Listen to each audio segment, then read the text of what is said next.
2011년도 경영 컨설팅 회사 맥킨지는, 여러분 맥킨지 어디선가 한 번쯤은 들어보셨죠? 맥킨지에서는 성과를 넘어 위대한 조직이 궁극적인 경쟁 우위를 구축하는 방법이라는 보고서를 이렇게 발표하게 됩니다.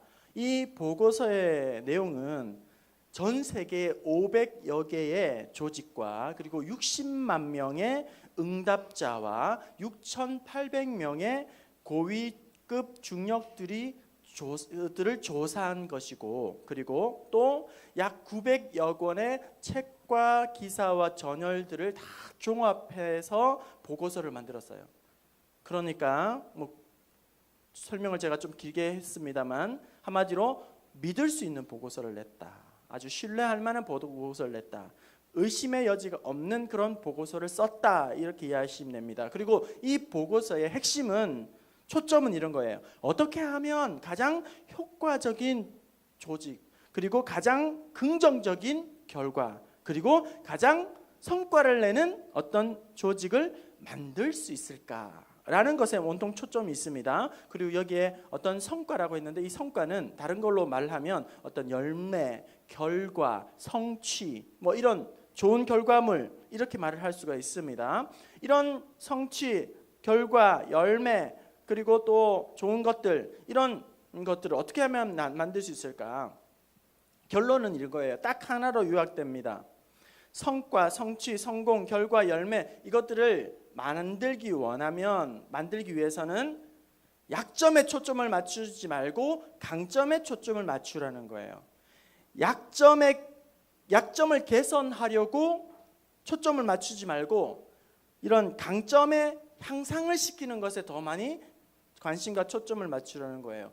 약점을 기반으로 해서 뭔가 하려고 하지 말고 자기의 강점을 기반으로 해서 뭔가를 뜻을 이루어내라. 이런 단순한 그것이죠. 그래서 자기의 약점을 가지고 기반으로 가지고 뭔가 하려고 하는 사람을 바보다, 이렇게 바보 같은 짓이다, 이렇게 보고서는 이야기를 했습니다. 그리고 마틴 셀리그먼 박사와 미셸 맥과이드 박사의 조사에 의하면 1,000명의 그 직원들을 대상으로 조사를 한 결과 응답자의 무려 78%, 그러니까 거의 대부분의 사람들이 상급자, 관리자들로 하여금 자기의 장점, 자기의 강점에 대한 이야기를 해줄 때에 그것이 마음에 큰 감사가 되고, 또 감사하는 마음이 계속 높아지고 일을 하고 싶은 의욕이 자꾸 생겨나고 동기부여가 잘 되어서 내가 더 열심히 해야지, 내가 더 열심히 일을 해야지, 이런 생각이 자꾸 생기게 되더라는 거예요. 어떨 때 어떤 상급자와 조직의 동료들이 잘하는 점을 칭찬해 줄 때에, 강점을 칭찬해 줄 때에 너무너무 즐거웠고 행복해진다는 거예요. 그런데 반대로 자기의 동료와 혹은 상급자가, 관리자가 약점을 자꾸 지적을 하게 된다면, 초점을 맞추게 된다면 오히려 일을 그르치게 되고, 그리고 또 능률이 떨어지게 되고 엉망이 된다는 거예요. 일을 더 잘하는 것이 아니라 그런 일들이 있다는 거예요. 그리고 팀을 춤추게 하는 강점에 집중하라, 이런 책에는 클레머라는 사람이 썼는데 이렇게 이야기합니다. 성과를 논할 때, 성과를 이야기할 때 개선이 필요한 부분에 대해서 이야기하고자 한다고 치자, 거의 대부분이 약점에 초점을 맞출 것이다.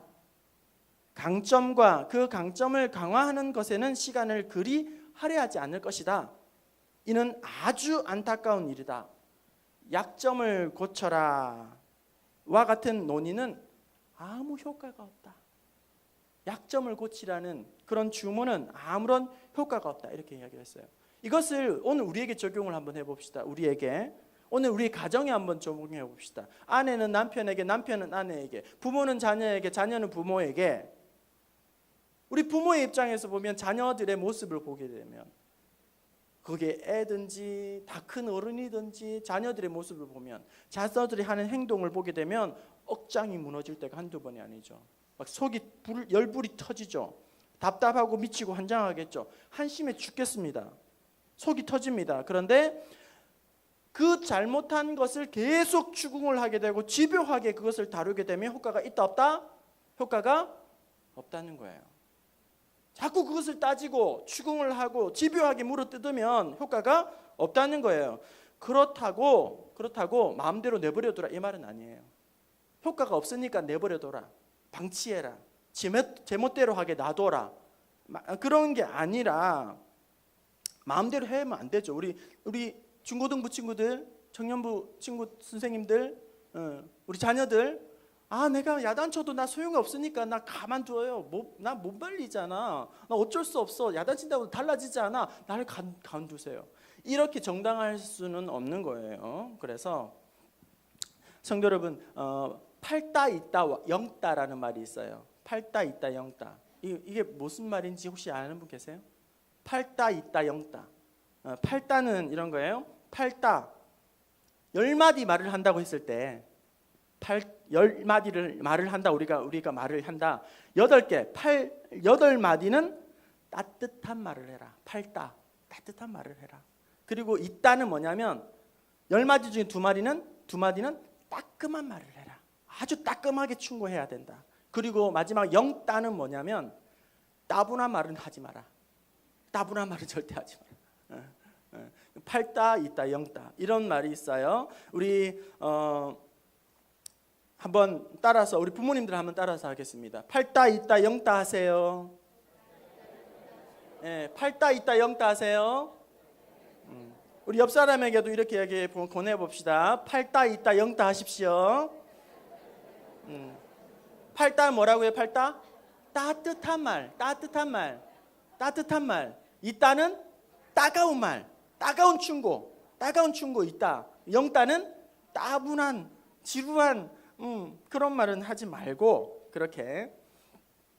여러분 여러분 잘 안 보이시겠지만 저를 꼼꼼히 따져보면 저 굉장히 괜찮은 사람이고 좋은 사람이고 장점이 많은 사람이에요. 꽤 괜찮은 목사입니다. 그렇죠? 저 꼼꼼히 따져보면 꼼꼼히 봐야 이제 좋은 장점이 많이 있어요. 그렇다고 제가 만능제주꾼은 아니잖아요. 그렇죠? 제가 팔방미인은 아니잖아요. 그렇지 않습니까? 그런데요, 성도님들 중에는 저를 너무 사랑하셔가지고, 저를 너무 아끼셔가지고, 그것 사랑이 너무 넘쳐가지고 저를 아낌없는 조언해 주시는 분들이 있단 말이에요. 목사님, 이것 좀 고치세요. 이것 좀 시정하세요. 이것 좀 바꾸세요. 이거 개선하세요. 이렇게 하세요. 너무너무 사랑하셔가지고, 저를 너무 아껴주셔가지고 그런 이야기를 하시는데, 그렇게 요구하면 더 좋은 목사가 될까요? 효과가 있을까요? 없을까요? 치명적인 결함이 아니면, 치명적인 결함, 이거는 진짜 안 된다. 치명적인 죽고 사는 문제가 아니면 그냥 넘어가 주시면 좋아요. 넘어가 주시면 그냥 좋아요. 물론 여러분 여기에서 이런 단순한 어떤 단점과 치명적인 결점은 구분해야 됩니다. 단순한 단점과 치명적인 결점 이런 거죠. 목회자로서 발음이 좀 안 좋다. 저 사람은 발음이 좀 센다. 그리고 사투리 억양이 지나치다 세다. 이런 부분들이 있을 수도 있잖아요. 그죠? 그리고 저 사람 찬양을 못한다. 음악성이 영 없다. 별로다. 찬양을 잘 못하고 음악성이 없으면 목회 못합니까? 네? 이찬수 목사님 왔다 가셨지만, 그리고 연세중앙교회 윤석천 목사님, 여러분 찬양 못하고 음악성이 없다고 목회 못하는가? 저 사람 목회자 운동신경이 없어서 순발력이 없다고 막 부족하다. 이거는 결정적인 결함, 단점이 아니라는 거예요. 그죠? 이건 단순한 약점이에요. 그냥 단순한 약점. 그냥 넘어가면 되는 거예요. 이거는 붙들고 늘어지지 마시고. 그리고 또 이런 거죠. 근데 결정적인 목회자로서 결정적인 결함이 있을 수 있어요. 목사님이 가르치는 데 은사가 없구나. 가르치는 대로 은사가 없구나. 이게. 혹은 또 돈을 밝히는구나. 그리고 정욕을 밝히는구나. 그 불의하고 거짓하고 위선이 있구나. 거짓되구나. 영혼을 사랑하는 말이 전혀 없구나. 교회를 사랑하는 마음이 전혀 없구나. 자기의 입속만 차리는구나. 결정적인 결함이겠죠. 이거 치명적인 결함이겠죠. 당장 그만둬야 할 목회자입니다. 당장 그만둬야 할 목회자. 장로님이 되실 분이라면 장로의 주역을 수행함에 있어서도 결정적인 결함이 있으면, 장로가 되면, 그런 결정적인 결함이 있는 분이 장로가 되면 본인도 불행하게 만들고 교회도 불행하게 만드는 거예요. 장로직을 수행함에 있어서 그렇다는 거예요. 아무튼 장점, 그 좋은 점에 우리가 더 많이 집중하고 포커스를 맞추지 않으면 안 된다. 오늘 우리가 생각해 보자 하는 것은, 말씀은 다윗이 이제 골리앗을 상대하기 직전의 내용이죠. 이제 블레셋과 이스라엘 군대가 엘라 골짜기에서 대치를 하는, 이런 전쟁을 준비하게 된 일촉즉발의 그런 위기의 상황에 놓여 있을 때, 이스라엘 민족과 사울 왕은 완전히 골리앗 장수 때문에 죽을 지경이에요. 골리앗 때문에 죽을 지경이에요. 이 골리앗이 군대를 모욕하죠. 하나님을 이름을 욕하죠. 싸우자고 하죠. 조롱하죠. 모욕하죠. 막 이렇게 하는데도 그 앞에 나설 사람이 한 사람도 없다. 욕하고 저주하고 비난하고 이런 모욕을 퍼붓는데도 모두 다 간담이 선을 해서 공포에 질려서 도망을 다 치고 그런 상황이 지금 있는 이때에, 그때 마침 소년 다윗이 아버지의 심부름을 하기 위해서 그 전쟁의 형들을 만나러 갔는데, 그때 골리앗이 이제 등장을 해가지고 하나님을 모욕하고 군대를, 이스라엘을 모욕하고 그런 이야기를 직접 듣게 되었다는 거예요. 그때 소년 다윗은 이것을 참을 수 없는 거룩한 분노가 일어가지고 주위 사람들에게 하나님의 군대를 모욕하는 저 블레셋 사람을 내가 죽이겠다, 이렇게 이야기를 하게 됩니다. 그 이야기가 넘어 사울 왕의 귀에까지 들리게 돼요. 그래서 왕이 이제 불렀죠. 와 봐라. 불러보니까 너무 앳된 소년인 거예요. 너무 애기 같은 소년인 거예요. 그래서 이제 타이르게 됩니다. 좋은 말로, 너는 저 블레셋 사람과 싸울 수가 없어. 너는 너무너무 소년이고, 저 사람은 어렸을 때부터 싸움하는 싸움광이야. 저 사람은 이골이 난 군인이야. 너의 용기는 가상하다만 어서 돌아가려무나. 이랬을 때에 이제 다윗이 그냥 돌아간 것이 아니라 더 당차게 이야기를 했던 것이죠. 왕이시여, 나는 아버지의 양을 지킬 때에, 돌볼 때에 사자와 곰도 상대하면서 그 맹수들을 내가 쳐 죽였습니다. 그리고 저 블레셋 장수도 그 짐승들 중에 하나가 되게 만들 겁니다. 이렇게 당차게 나가니까 마지못해서 왕이 가라, 그러면 가라, 이렇게 허락을 해주죠. 그리고 또 허락을 하면서 조금이나마 좀 보탬이 되고자, 도움이 될까 해서 손수 장비를, 필요한 장비를 내어주게 됩니다. 챙겨주게 됩니다. 오늘 본문 38절 말씀 함께 읽어봅시다. 38절입니다. 시작. 군복을 다윗에게 입히고 그의 머리에 씌우고 또 그에게 갑옷을 입히매. 노투구, 갑옷, 군복, 갑옷을 입히고 그 다음에 칼도 쥐어주게 되는 거죠. 이에 다윗이 어떻게 반응합니까? 어떻게 행동합니까? 39절 40절 같이 읽어봅시다. 어떻게 하는지 시작. 칼을 군복 위에 차고는 익숙하지 못하므로 시험적으로 걸어가다가 사울에게 말하야 돼, 익숙하지 못하니 이것을 입고 가지 못하겠나이다 하고 곧 벗고 손에 막대기를 가지고 시내에서 매끄러운 돌 5을 골라서 자기 목자의 제구 곧 주머니에 넣고 손에 물매를 가지고 블레셋 사람에게로 나아가니라. 여러분, 이 장면을 보면서 우리는 무엇을 알 수 있습니까? 다윗이 자기에게 맞지 않는 옷은 벗어버린다는 거예요. 자기에게 맞지 않는 옷은 벗어버린다는 거예요. 자기다운 것으로 다윗이 이제 나아가게 되는 겁니다. 지극히 자기다운 것으로, 자기가 지금 가지고 있는 것으로 나아가요. 자기에게 있는 것으로 지금 승부를 걸고 있다는 거예요. 자기가 잘하는 것으로 지금 승부를 걸고 있다는 것입니다. 만약에 이 다윗이 갑옷을 걸치고 군인 코스프레를 했다, 군인 흉내를 내었다, 그리고 날카로운 칼과 장갑과 무기로 승부를 걸려고 했었다, 그러면 결과는 어떻게 됐을까요? 그것은 뻔하죠. 마치 달걀로 바위를 치는 것과 똑같이 될 수밖에 없는 것이죠. 보나마나 이미 답은 정해져 있는 것이죠. 오늘 저와 여러분에게, 그리고 오늘 우리의 자녀들에게 주시는 교훈이 무엇입니까?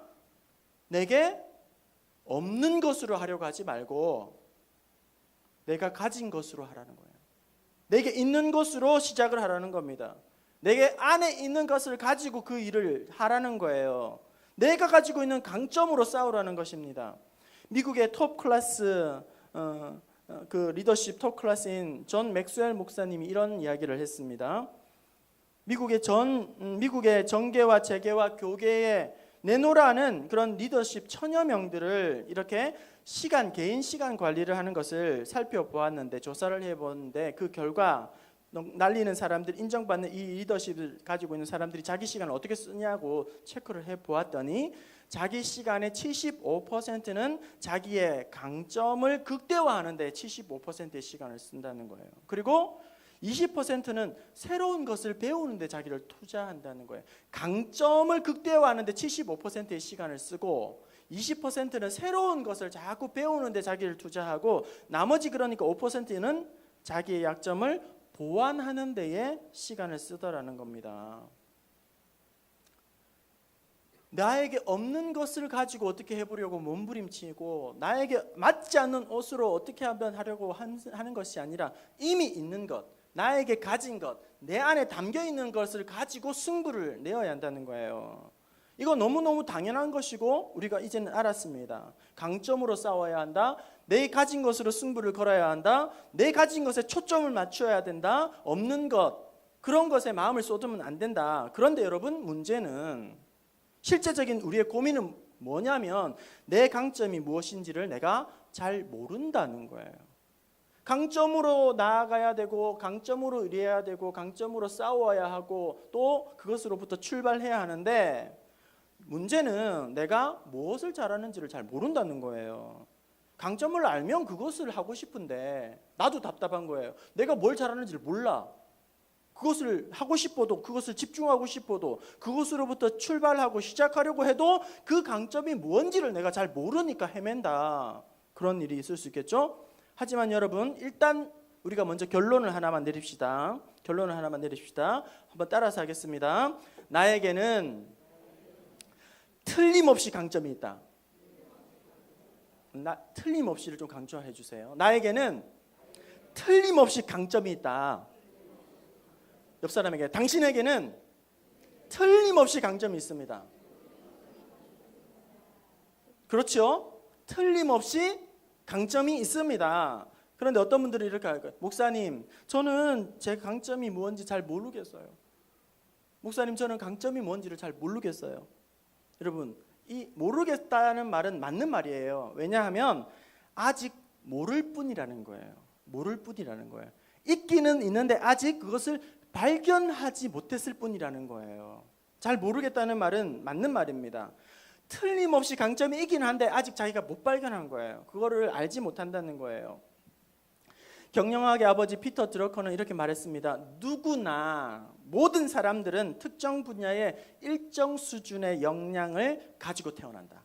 태어날 때부터 가지고 태어난다는 거예요. 그리고 그것을 부단히 노력하게 되면 능력을 발전시킬 수 있다. 그런데 노력하지 않기 때문에 그 능력을 꽃피우지 않는다, 꽃피우지 못한다, 이렇게 했어요.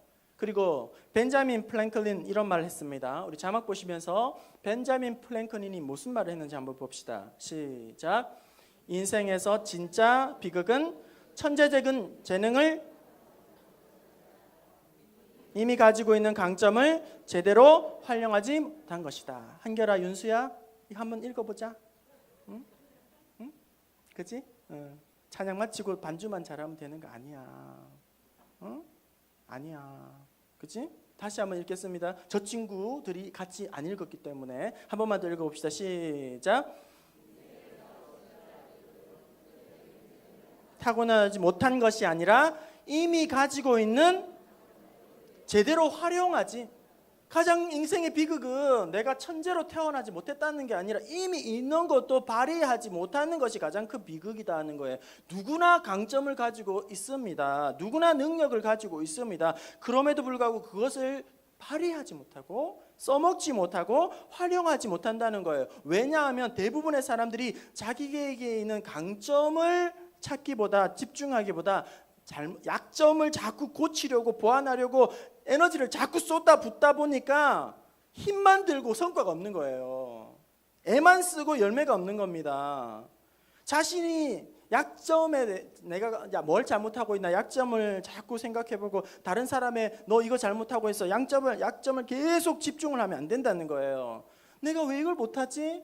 내가 왜 이것밖에 안 되니? 너가 왜 그것밖에 안 돼? 그렇게 약점을 찾기보다는 원래 나에게 있는 거, 내가 잘하는 거, 이미 가지고 있는 그 강점을 찾아내고 그것을 가지고 발전시키는 것이 훨씬 더 성과가 있다는 거, 훨씬 더 잘한다는 거예요. 잘못한 걸 자꾸 지적하면 더 잘해지는 게 아니라 잘하는 걸 칭찬해주면 훨씬 더 좋은 성과를 내게 된다는 거예요.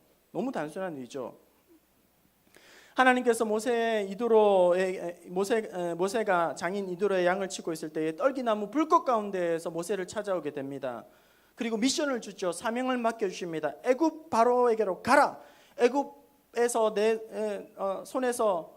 애굽인들의 손에서 내 백성들을 건져 나와라. 이렇게 미션을 주게 됩니다. 그때 모세의 반응은 안 돼요, 안 돼요, 안 돼요, 못해요, 안 됩니다. 내가 누구이기에 바로에게 가겠습니까? 이스라엘 백성들을 어떻게 내가 인도하려 내리까? 그때 하나님께서 재차 그에게 이야기합니다. 말씀해 주십니다. 내가 너와 반드시 함께 할 거야. 그리고 내가 출애굽한 이후에 이곳에서 나를 예배하게 될 거야. 그리고 내가 강한 손으로 바로를 칠 거야. 그러면 바로가 그제서야 너희를 보내줄 거야. 그리고 너희가 나올 때에 빈손으로 나오지 않고 은과 금과 좋은 것들 다 가지고 나올 거야. 너희를 내가 불러낼 거야. 아주 하나님께서 친절하게, 아주 상세하게, 아주 세밀하게 모세에게 그 이야기를 다 해주셨어요. 그럼에도 불구하고 모세는 계속해서 어떻게 해야죠? 안 돼요, 안 됩니다, 못해요, 못합니다, 저는 자격이 없어요, 이래서 안 되고 저래서 안 되고, 저는 따르는 사람도 없고 군대도 없고 저는 아무것도 못해요, 이렇게 이야기를 한다는 거예요. 그때 하나님께서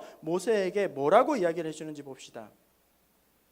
모세가 하나님 앞에 먼저 대답을 하게 되죠. 4장 1절 같이 읽어봅시다. 시작. 모세가 대답하여 이르되 그러나 그들이 나를 믿지 아니하고 내 말을 듣지 아니하고 이르기를 여호와께서 내게 나타나지 아니하셨다 하리이다. 저들이 나의 말을 듣지도 않고 믿지도 않고 여호와께서 너에게 말씀해 주셨다는 것도 다 부정할 것입니다. 이렇게 나 못해요, 이렇게 모세가 거절을 하는 거예요. 이때 하나님이 어떻게 이 모세에게 말씀하십니까? 4장 2절 출애굽기 4장 2절 함께 읽어봅시다. 하나님께서 시작. 그에게 이르되 내 손에 있는 것이 무엇이냐?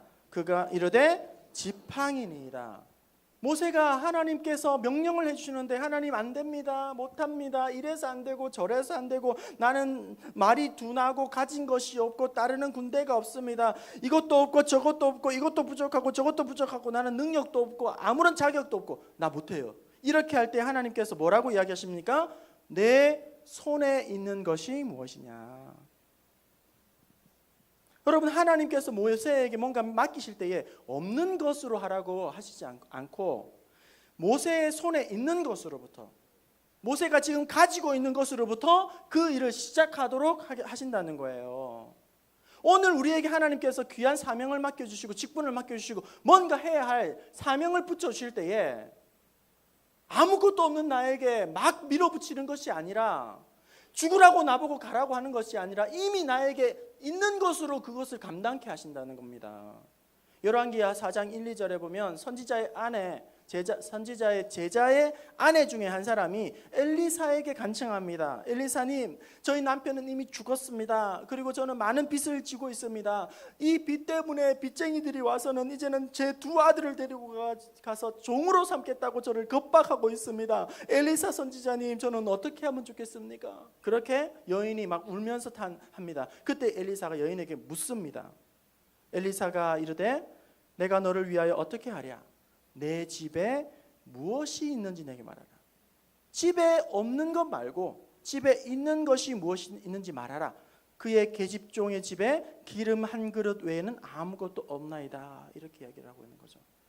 없는 것을 구해오느라, 없는 것을 만들어내라. 지금 내가 그것을 지금 축복하겠다, 그렇게 요구하는 것이 이미 있는 것으로 하나님께서 놀라운 일들을 시작한다는 거예요. 마태복음 14장에 보면 예수님께서 빈들에서 많은 무리들을 말씀으로 가르치고 병자를 치유하게 됩니다. 온종일 그 일을 하시다가 날이 저물게 되고 저녁이 되게 됐죠.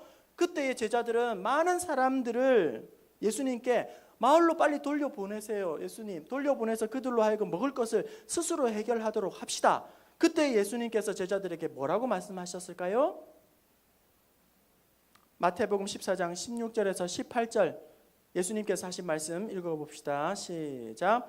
예수께서 이르시되 갈 것 없다. 너희가 먹을 것을 주라. 제자들이 이르되 여기 우리에게 있는 것은 떡 5개와 물고기 2마리 뿐이니이다.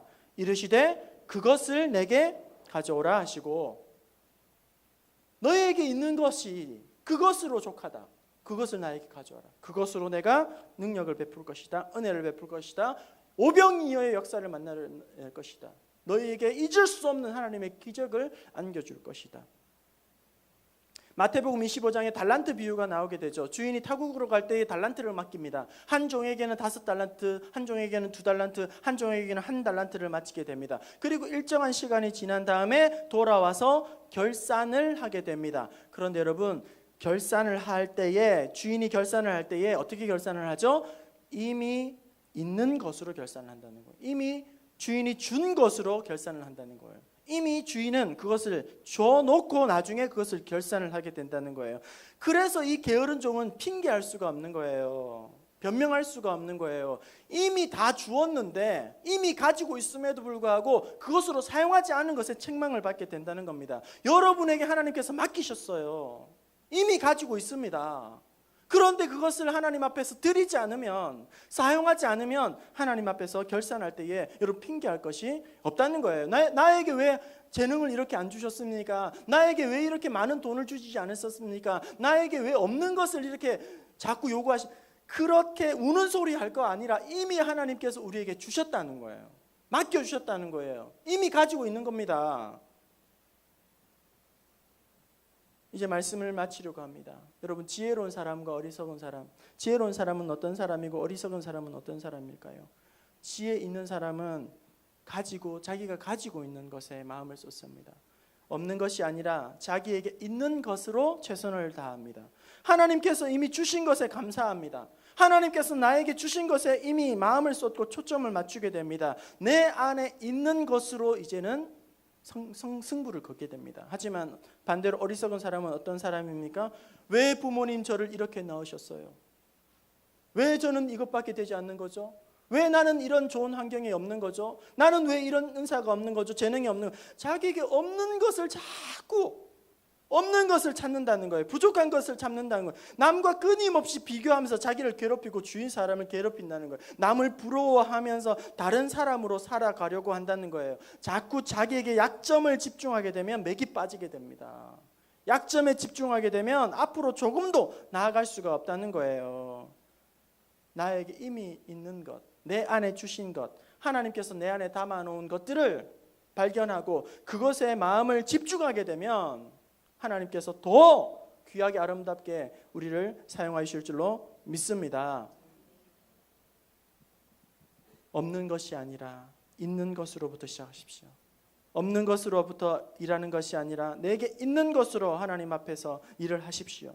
내게 있는 것, 내 가지고 있는 것, 익숙한 것으로부터 하십시오. 그리고 이미 가지고 하나님께서 이미 우리 안에 틀림없이 담아놓았습니다. 그것을 내가 아직 발견하지 못했을 뿐입니다. 하나님, 우리 아이들이 없는 것에 마음을 빼앗기지 않게 하시고, 없는 것에 하나님 그 마음을 초점을 맞추고 불안해하지 않게 하시고, 자기에게 없는 것으로 말미암아 자기를 비관하지 않게 하시고, 남들과 비교해서 자기에게 없는 것 때문에 힘들어하지 않게 하시고, 하나님께서 이미 이 아이에게 담아놓으신 놀라운 은사와 비전과 달란트를 잘 깨닫게 하여 주시고 그것들을 붙잡고 나아가는 우리의 자녀가 되게 하여 주옵소서. 이미 주신 그 달란트, 재능 발견하는 은혜가 있게 하여 주시고, 그것으로 말미암아 자기를 위해 살아가는 것이 아니라 하나님의 영광의 도구로 살아가게 하여 주옵소서. 사명자로 살아가게 하여 주옵소서. 저와 여러분이, 그리고 우리의 자녀들이 이런 은혜와 사랑을 맛보고 누리는 축복이 있기를 바랍니다.